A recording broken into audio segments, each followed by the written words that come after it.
What's up, Internet? We are here once again with 401 Real Game by CoolBoy, and we are exploring the depths of post number 100 games with number 116, Spartan, which is Spartan X, which we would also know as Kung Fu.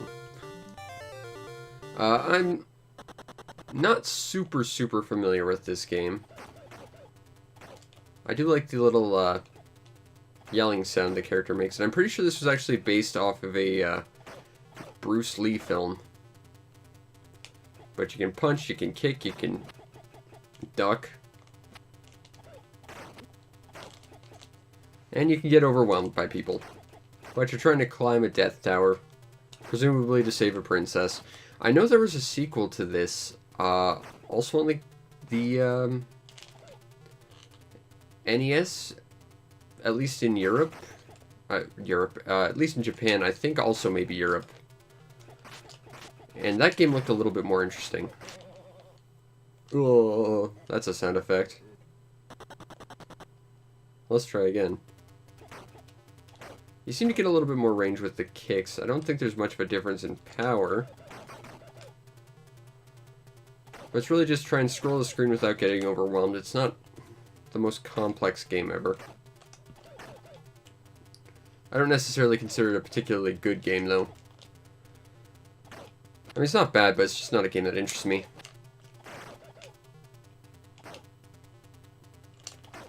Because, I mean, this is basically all you do. And yeah, there's different enemies, and yeah, there's bosses, but it's just not the most exciting game ever.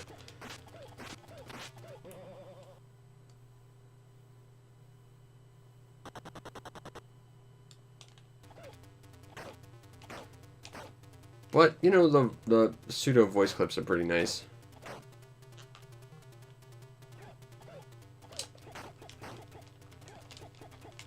Yeah.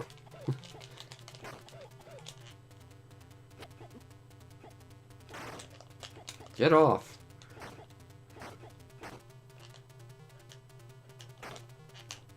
Ugh. But, yeah, I don't know.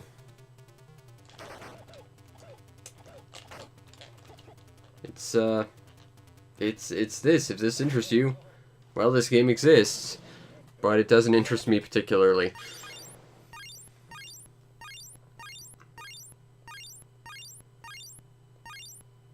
Alright, next we have Arkanoid. I do not have a paddle controller. Was there even a paddle controller for the NES? This is the kind of game that needs a paddle controller. I'm not the biggest fan of these kinds of games, but I can respect that they can be pretty fun. And I mean, at least this is Arkanoid, you know, the one that has power-ups and lasers and fun things, not like that terrible Game Boy alleyway game with Mario in it that had nothing. Ugh. I know Arkanoid on the Super Nintendo is supposed to be ridiculously rare, but that's about it. The only one of these games I've ever found particularly interesting, and I reviewed it, and you can go take a look at my review, is Pucci Karat, which we really didn't get until Taito Legends 2. Whoa! Oh, I got the fun power-up, and then I game overed. Come on! Let's try again. But, yeah, Pucci Karat, that was a weird game, because it was basically Arkanoid meets, Bust a Move, and I'm not really particularly good at either of those games, nor do I particularly enjoy either of those games. Like, they're good games, and I recognize it, but they're just not my kind of games. But, for some reason, combining the two, it really struck a chord with me. And now I have, 2/3 of the home releases of Pucci Karat, actually. I have the Game Boy Color release, I've got the Taito Legends 2 release. Now I just need the, PS1 release. But I think that might have been exclusive to Europe, and seeing as I only have a Japanese PS2 to play, that would be no good for me, unfortunately. But it was also made by Taito, so it's not like they were copying ideas, sort of like how Nintendo did with Alleyway. Give me the fun power-up. Yeah, lasers! Because terrible block-breaking games need lasers. Because let's just take out the boring block-breaking parts of it and add lasers to make it a shooter. Actually, I think there is a version of this that is basically a shooter. What was it called? I think it was called Hopkinson and Hopkinson, and it was like a little flash game, and it was actually a lot of fun. So, go look that up. I think it was also called Hapu Hapu. I don't remember where I learned about that game, but you should go play it. It's good.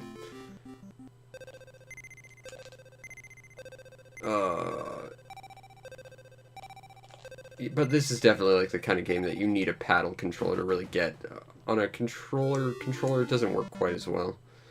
Still, I respect this game for what it is. It's not the most interesting game, though. But I do want to try and get the Super Nintendo one, and I would like to finish off my collection of Pucci Karat, because that game is amazing. Alright, next we have Dig Dug 2. Which is, in fact, Dig Dug 2. Now, a lot of people don't realize there is a Dig Dug 2, but the funny thing is, not only is there a Dig Dug 2, there's like 12 different types of Dig Dug 2. It's really interesting, because the Game Boy had a game called New Dig Dug on it, which was basically like Dig Dug, but slightly remixed.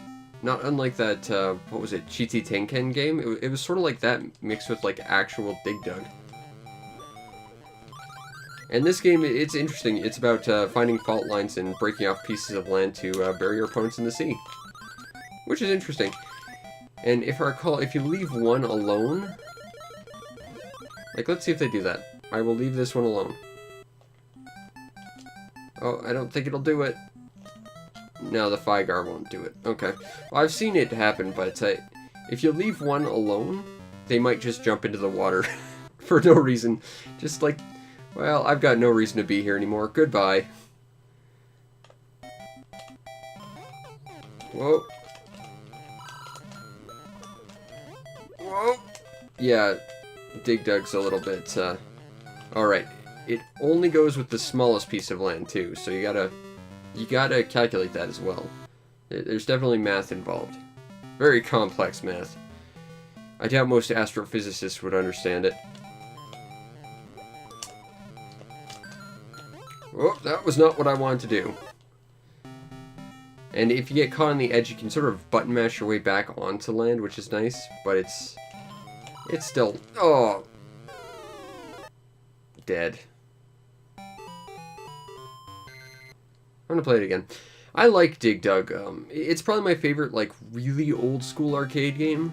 Like, hands down, my favorite arcade game is Outrun, but if I want to go, like, super, super old school, Dig Dug is the greatest. Well, that's not fair. Well, come on, Dig Dug. There we go. And of course, you've got your trusty bike pump if finding fault lines doesn't work. In fact, it might just be easier to bike pump everything, but, I mean, I think that's kind of just ignoring what made this game so cool. Whoa, that was... Hey, there's a fish! That's kind of cool.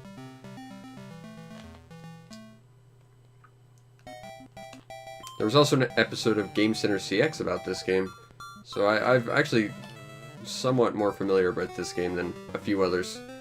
Despite the fact that I'm not an expert on NES because I've never really owned an NES before.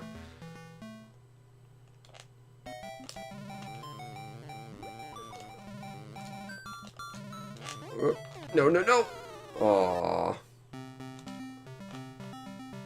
But this is a pretty fun game. It's definitely a different kind of game than your garden variety Dig Dug, though. Not that that's a bad thing or anything. But it feels somewhat similar. It just...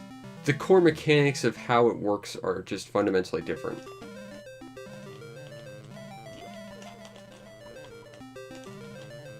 Whoa! No! They were gunning for me that time. Oh, too bad, Dig Dug. Too bad. That was fun, though.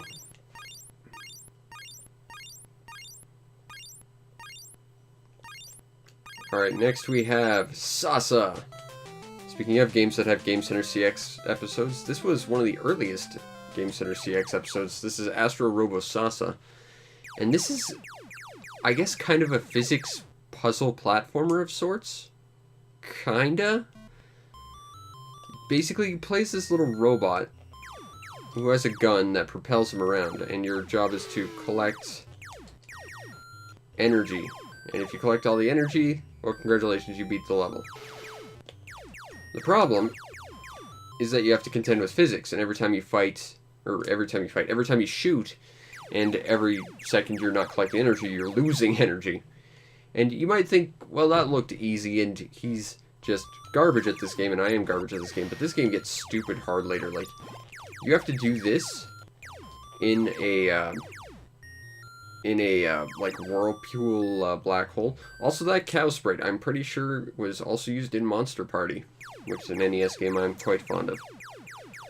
But this game gets really ridiculously hard later.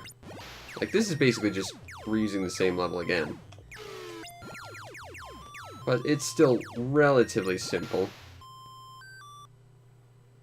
But just you wait. Then this game gets hard. Oh boy, does it get hard.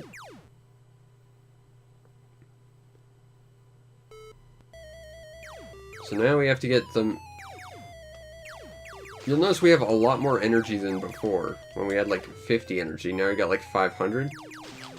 That's because we have to break down the silo that houses the energy.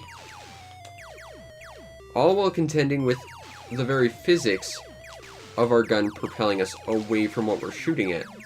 Meaning that we have to constantly readjust. And of course, every time you fire, you're losing an energy. So you have to be really delicate with how you do this. Especially if you want to get a high score type of deal. And then I can do that. But we're still very early in this game. It gets stupid hard as we go. Like, I think this is about as far as I'll be able to actually get. Oh, no, we're still in what is more or less the same level. Oh yeah, helicopters, that's right. And yeah, you get more energy. But the moment you hit something, you lose a crap ton of energy, so... Nope. Nope.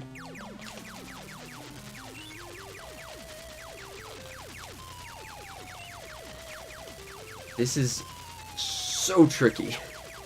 A lot of fun, but man, does this get, like, unreasonably hard later on.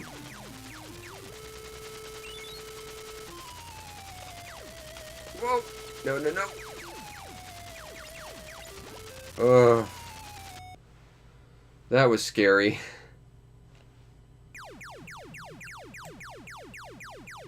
Okay, stage 6. Let's see if we can beat this one.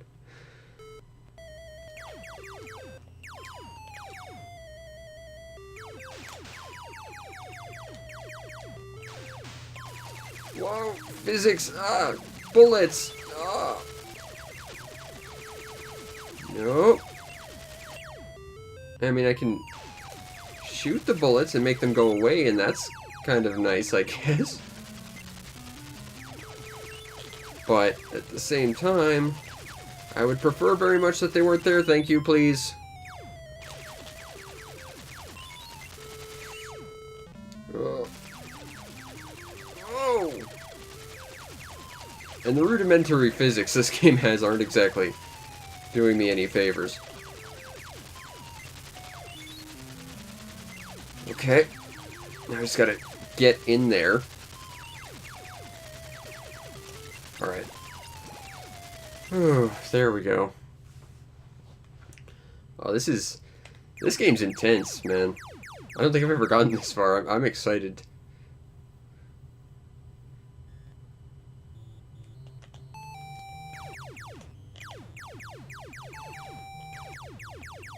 Whoa, okay.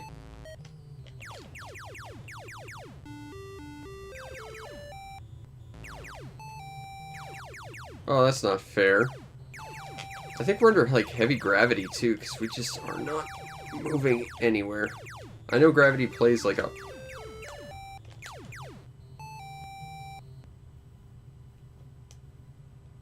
Okay, I guess we beat that level.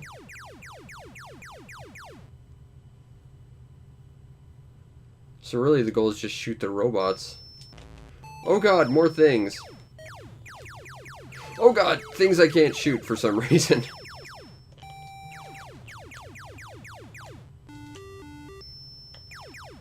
Really, though, I just have to sit here and wait for those robots to die.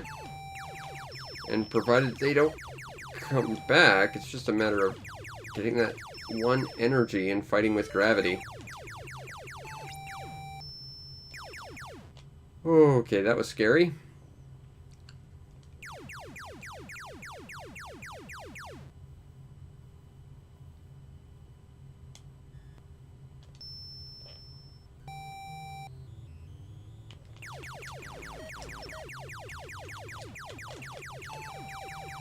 Okay. Oh god. Oh god. Oh god. Let's... Okay, well that only took most of my health. That was fun.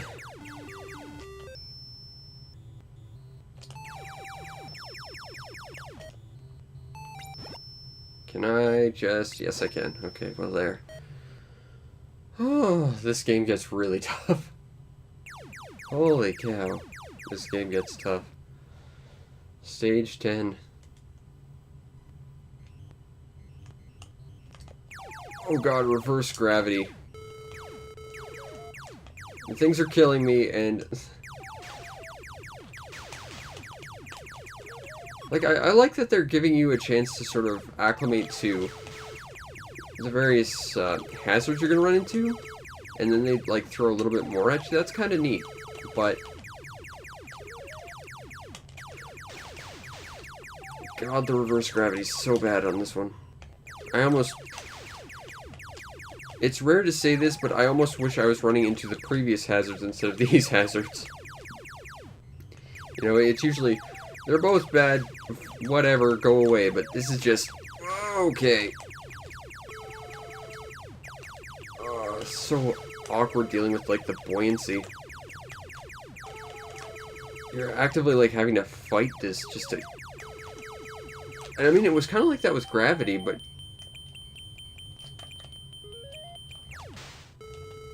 Oh no, we're out of energy. And I want to point out that was still one of the relatively easy levels of this game. Not exactly easy, but I gotta admit, that was a blast.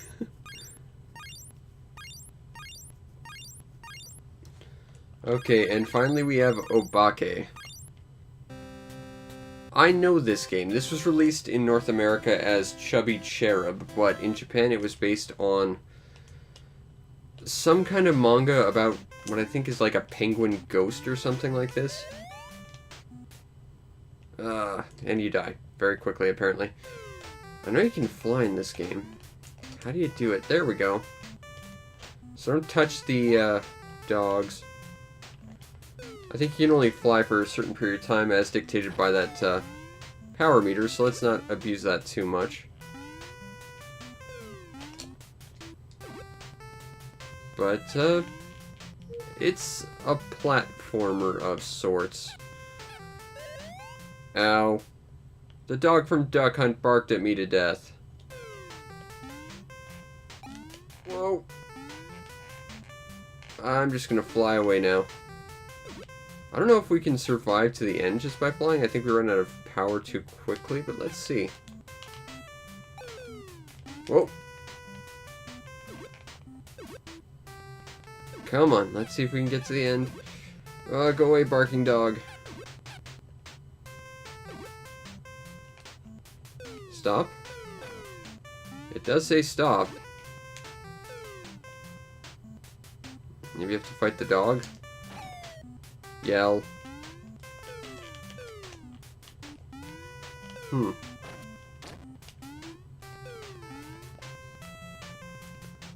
do I have to eat all the food? Okay, well, let's try and eat all the food then.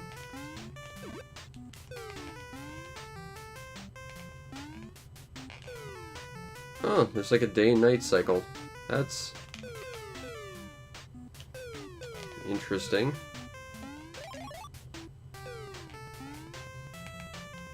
Okay, now we can continue.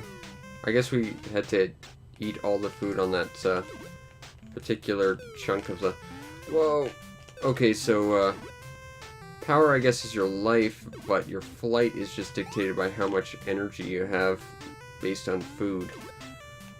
So even though I got plenty of power, I'll just randomly drop out of the sky because my arbitrary food stash is dead or something. And I think that's invulnerability of some kind. Oh, I'm dead. Oh, game over. Oh well, I think we get the idea. So let's look at these past 5 games and see really where it was good and where it was bad. Spartan X is a well-respected game that personally just does not gel with me, but it is a pretty good game. Same with original Arkanoid, but that said, I've played much worse Arkanoid games. That one's actually really good. I'm just not the biggest fan because it's a little too plain. Dig Dug 2 is awesome. Astro Robo Salsa, honestly, I've got a little bit more respect now than when I started this video, so I'm actually kind of impressed with it. And Ibaka, it's okay, but it's not great. Overall, would I recommend this cartridge based on these past 5 games? Yeah. I mean, Arkanoid and Dig Dug 2 sold me on it. Like, I'm not the biggest Dig Dug or Arkanoid fan ever, but it was still pretty fun to play, and I love Dig Dug 2. Astro Robo Salsa is, you know, kind of growing on me, even though it gets stupidly hard later on. And Spartan X is a good game. It's not a game I care about, but it's a good game. Ibaka is the only game I'm not really all that sold on whether or not it's good. But, yeah, I think these past 5 games were totally worth this cartridge. But join me next time when we look at Wonder Ball. I have no idea what that one is. I guess we'll figure it out together. Anyway, I'll see you next time. Peace out, Internet.